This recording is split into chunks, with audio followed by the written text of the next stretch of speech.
Ukraine మిత్ర దేశాలకు Russia అధ్యక్షుడు వ్లాదిమిర్ పుతిన్ మరోసారి షాక్ ఇచ్చారు. రష్యాపై భారీగా పశ్చిమ దేశాలు ఆంక్షలు విధించాయి. ఆయుధాలు తయారు చేయకుండా యుద్ధంలో పుతిన్ వెనకడుగు వెయ్యాలి అనే ఈ నిర్ణయం తీసుకున్నాయి. కానీ పశ్చిమ దేశాల ప్లాన్ను పుతిన్ బ్రేక్ చేశాడు. 2 ఏళ్లుగా యుద్ధాన్ని కొనసాగిస్తున్నాడు. అంతేకాదు తాజాగా అత్యాధునిక శక్తివంతమైన బాంబును తయారు చేశారు. ఆ బాంబులను యుద్ధంలో ప్రయోగిస్తున్నారు. అది కాస్త సక్సెస్ కావడంతో భారీగా బాంబులను ఉత్పత్తి చేస్తున్నారు. ఆ బాంబు ఏకంగా 3000 కేజీల మందుగుండుతో తయారు చేశారు. యుద్ధంలో ఈ బాంబుతో దాడి చేస్తే విధ్వంసం తప్పదంటూ రష్యా చెబుతోంది. ఆ బాంబుకు అంత సీన్ లేదని పశ్చిమ దేశాల నిపుణులు వివరిస్తున్నారు. సూపర్ బాంబుపై ఎవరి వాదనలు నిజం? పుగాస్నాయా అవియా బాంబ్ ఎలాంటి ప్రభావం చూపనుంది చూద్దాం. పుతిన్ మరో సూపర్ బాంబు రెడీ చేశాడా? FAB-3000 నిజంగా శక్తివంతమైన బాంబేనా? ఉక్రెయిన్ యుద్ధం ఫలితాన్ని సూపర్ బాంబు మార్చేస్తుందా? యుద్ధంలో ఉక్రెయిన్ పై 2 ఏళ్లుగా రష్యా భీకర దాడులు చేస్తూనే ఉంది. ఒకవైపు యుద్ధం చేస్తూనే మరోవైపు ఆయుధ ఉత్పత్తిని భారీగా పెంచుతోంది. మరోవైపు కొత్త ఆయుధాలను కూడా తయారు చేస్తోంది. కొత్త ఆయుధాల్లో రష్యా ఓ సూపర్ బాంబు తయారు చేసింది. దాని పేరు FAB-1500. ఈ బాంబు అత్యంత శక్తివంతమైనది. ఉక్రెయిన్కి చెందిన ఆవుదీవుకాను సొంతం చేసుకోవడానికి రష్యా ఈ సూపర్ బాంబు ప్రయోగించింది. ఆ ప్రాంతాన్ని సొంతం చేసుకుంది.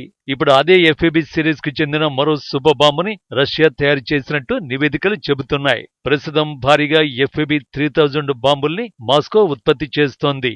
ఈ బాంబు పుతిన్ సేనలను అత్యంత బలమైన శక్తిగా మారుస్తోంది. అసలు FAB-1500 బాంబుకు ఆ పేరే ఎందుకు పెట్టారు?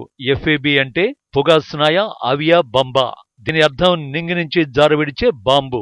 1500 అంటే 1500 కేజీల మందుగుండు. ఇక FAB-3000 బాంబులో 3000 కేజీల బరువున్న పేలుడు పదార్థాలు ఉంటాయన్నమాట. అత్యంత శక్తివంతమైన రష్యన్ పవర్ఫుల్ మిలిటరీకి ఎందుకు ఇలాంటి పెద్ద బాంబు అవసరం ఏర్పడింది? ఈ సూపర్ బాంబుతో రష్యన్ ఆర్మీకి ఎలాంటి ప్రయోజనాలు ఉన్నాయి? 3 టన్నుల FAB-3000 భారీ విధ్వంసాన్ని సృష్టించనుందా? ఇలాంటి బాంబు ఉక్రెయిన్ మిత్ర దేశాల ఆయుధాగారంలో ఉందా? రష్యన్ కొత్త బాంబు ముప్పు నుంచి తప్పించుకోగలరా? మొదట FAB-3000 బాంబు గురించి తెలుసుకుందాం. ఇది శక్తివంతమైన ఏరియల్ బాంబు. దీన్ని వ్యూహాత్మకంగా Tu-22 M3 లాంటి ఫైటర్ జెట్లలో వినియోగించేందుకు తయారు చేశారు. ఈ ఫైటర్ జెట్లకు 1400 కేజీల TNT బాంబు రెక్కలతో పాటు ఉపగ్రహ మార్గదర్శకత్వంతో అమర్చబడి ఉంటుంది. ఈ కొత్త మెగా బాంబును శక్తివంతమైన మందుగుండుతో తయారు చేశారు. రష్యన్ మీడియా నివేదికల ప్రకారం FAB-3000 కీలకమైన భారీ ప్రాంతాలను ధ్వంసం చేయడానికి రూపొందించారు. ఇది భూగర్భంలోని కాంక్రీటుతో ఏర్పాటు చేసిన కమాండ్ పాయింట్లను కూడా ధ్వంసం చేయగలదు. సింపుల్ గా చెప్పాలంటే భూగర్భ గిడ్డంగులతో సహా ప్రతిదాన్ని నాశనం చేయగలదు. ఈ కొత్త బాంబులు ఆచరణాత్మకమైనవేనా? వీటితో నిజంగానే భారీ విధ్వంసం తప్పదా అంటే పాశ్చాత్య నిపుణులు మాత్రం అలా భావించడం లేదు. సూపర్ బాంబులని రష్యా చెబుతున్న FAB-3000 గ్లైడ్ బాంబులు లాంటివని, అది దాని పరిధిలో ఏమాత్రం దాడి చేయదని వివరిస్తున్నారు. ఈ బాంబులు ప్రాథమికంగా రష్యన్ బాంబర్ల ముందు వరుసలాగా ఉండాలి, కానీ అవి ఉక్రెయినియన్ గగనతల వ్యవస్థను ఎదుర్కొనలేవని చెబుతున్నారు. నిపుణుల అభిప్రాయం ప్రకారం ఇవేమీ అంత పెద్ద ప్రభావం చూపించవని చెబుతున్నారు. 2022లో యుద్ధం ప్రారంభమైనప్పుడు రష్యా వైమానిక దళం మొదట్లో కొంత దాడి చేసింది, కానీ అదే ఏడాది చివరి నాటికి ఉక్రెయిన్ గగనతల వ్యవస్థ స్ట్రాంగ్ గా మారింది. ఫ్రంట్ లైన్ దాటి రష్యా యుద్ధ విమానాలు ఎందుకు ముందుకు రావడం లేదు? యుద్ధంలో ప్రారంభంలో పశ్చిమ దేశాలు భారీ యుద్ధ విమానాలను, ఆయుధాలను అంతగా ఇవ్వలేదు, కానీ గత ఏడాది అంతా మారిపోయింది.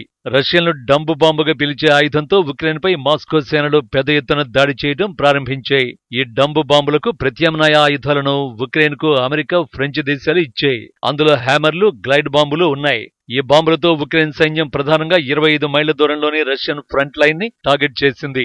ఈ నేపథ్యంలో రష్యా వైమానిక దళం సైన్యానికి దూరంగా ఉండి దాడులు చేయడం ప్రారంభించింది. అయితే ఇటీవలి కాలంలో ఉక్రెయిన్ వద్ద ఆయుధాలు నిండుకుంటున్నాయి. ఆయా దేశాల నుంచి అందే ఆయుధ సాయం నిలిచిపోయింది.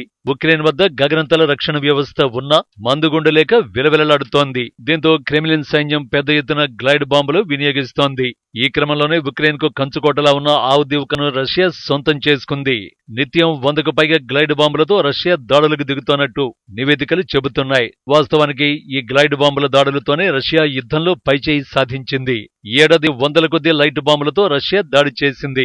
ఉక్రేనియన్ లెఫ్టినెంట్ జనరల్ ఇవాన్ గాబ్రుక్ ప్రకారం గత ఏడాది 16 రెట్లు ఎక్కువ గ్లైడ్ బాంబులతో రష్యా దాడి చేసింది. మెగా బాంబులు రష్యాకు వ్యూహాత్మక ప్రయోజనంగా మారాయి. అయితే ఉక్రెయిన్ ఆయుధాలు తగ్గిపోవడంతో ఇప్పుడు శక్తివంతమైన పుతిన్ బాంబులను కీవ్ ఎదుర్కొనగలదా అన్న సందేహాలు వ్యక్తమవుతున్నాయి. నిజానికి ఉక్రెయిన్ తమ గగనతలం రక్షణకు అమెరికా తయారు చేసిన పేట్రియాట్స్ ఎయిర్ డిఫెన్స్ సిస్టమ్స్ ను వినియోగిస్తోంది. ఇవి 90 మైళ్ల పరిధిలోని లక్ష్యాన్ని ధ్వంసం చేయగలవు. రష్యా యుద్ధ విమానం నుంచి సూపర్ బాంబు విడుదలైన క్షణాల్లోనే ఈ పేట్రియాట్ వ్యవస్థ ధ్వంసం చేస్తుంది. కానీ ఆ బాంబర్ శకలాలు సాధారణ ప్రజలు నివసించే ప్రాంతాల్లో పడే ప్రమాదం ఉంది. లేదంటే యుద్ధంలో పోరాడుతున్న ఉక్రెయిన్ సైన్యం మీదే పడే ముప్పు కూడా ఉంది. రష్యన్ క్షిపణి దాడులను పేట్రియాట్స్ అడ్డుకుంటున్నాయంటే ఒక ఫిబ్రవరిలోనే ఉక్రేనియన్ వైమానిక దళం 13 రోజుల్లో 13 రష్యన్ సుకోయి యుద్ధ విమానాలను విజయవంతంగా కూల్చేసింది. కానీ ఈ అమెరికన్ పేట్రియాట్లకు భారీ దెబ్బే పడింది. మార్చిలో ఉక్రెయిన్ ఫ్రంట్ లైన్ లో అమెరికాకు చెందిన పేట్రియాట్ వ్యవస్థల్ని రష్యన్ డ్రోన్ గుర్తించింది. దీంతో మాస్కో సేనలో ఇస్కిందర్ బాలిస్టిక్ క్షిపణితో దాడి చేశాయి. దీంతో కనీసం 2 పేట్రియాట్ లాంచర్లు ధ్వంసమయ్యాయి. దీంతో ఉక్రేనియన్ సైన్యం వెనక్కి తగ్గింది. అనంతరం రష్యా కూడా వెనక్కి తగ్గింది. తేలికపాటి బాంబులతోనే ఉక్రెయిన్ పై దాడి చేస్తోంది. ఇలా ఉంటే రష్యా మాత్రం భారీ బాంబుల్ని యుద్ధంలో పరీక్షిస్తోంది. ఈ క్రమంలో ఎఫ్ఏబి 1500 సూపర్ బాంబులను ప్రయోగించింది. నిజానికి దీని పరిధి 25 మైళ్లు. కానీ ఎఫ్ఏబి 3000 ని అంతకు మించి శక్తివంతమైన బాంబుగా తీర్చిదిద్దింది. దీని పరిధిని కూడా 40 మైళ్లకు పెంచింది. ఈ పరిధిలోని గుర్తించిన లక్ష్యాన్ని ఎఫ్ఏబి 3000 బాంబు పూర్తిగా ధ్వంసం చేయగలదు. అయితే రష్యన్ బాంబులు భారీగా ఉండడంతో ప్రమాదకరమైనవి. అంతేకాదు వాటిని టార్గెట్ చేయడం కూడా కష్టమేనని మాస్కో చెబుతోంది. ఎందుకంటే ఉక్రెయిన్ సైన్యానికి గ్లైడ్ బాంబులు ఎదుర్కొనే సామర్థ్యం లేదు. అందుకే రష్యా ఈ బాంబుల్ని పెద్ద ఎత్తున ఉత్పత్తి చేస్తోంది. రష్యా ఎందుకు ఇలాంటి హెవీ బాంబులను తయారు చేసింది అనడానికి కారణాలు మాత్రం చెప్పడం లేదు. నిజం చెప్పాలంటే రష్యన్ సైన్యమే శక్తివంతమైనది. అలాంటిది ఇక ఎఫ్ఏబి 3000 లాంటి బాంబుల్ని ఎదుర్కోవడానికి ఉక్రెయిన్ సైన్యం వద్ద ఏమీ లేదు. ఉక్రెయిన్ యుద్ధంలో రష్యా భవిష్యత్తు దాడుల్లో ఈ కొత్త బాంబులు అత్యంత కీలక పాత్ర పోషిస్తాయని నిపుణులు చెబుతున్నారు. ఎఫ్ఏబి 1500 బాంబులో లోపాలను సరిదిద్ది మార్పులను చేసి ఎఫ్ఏబి 3000 బాంబుల్ని కొత్త మాడ్యూల్తో రూపొందించినట్టు నివేదికలు చెబుతున్నాయి. దీంతో అప్గ్రేడ్ చేసిన ఎఫ్ఏబి 3000 బాంబు అత్యంత బలీయమైన బాంబుగా నిపుణులు పేర్కొంటున్నారు. ఈ బాంబులను పుతిన్ వార్లోకి తరలిస్తే పరిస్థితులు రష్యాకు అనుకూలంగా మారే అవకాశం ఉందని నిపుణులు విశ్లేషిస్తున్నారు. 2022 ఫిబ్రవరి 4న మొదలైన ఈ యుద్ధం కారణంగా శక్తివంతమైన ఆయుధాలెన్నో వెలుగులోకి వచ్చాయి. ఈ క్రమంలో ఇప్పుడు రష్యా తయారు చేసిన అత్యాధునిక శక్తివంతమైన బాంబులు ఎఫ్ఏబి సిరీస్ తెరపైకి వచ్చాయి. అయితే యుద్ధంలో ఇవి ఎలాంటి ప్రభావాన్ని చూపుతాయి? పుతిన్ వాటిని యుద్ధంలో వినియోగిస్తారా అన్నది ఇప్పుడు చర్చనీయాంశంగా మారింది.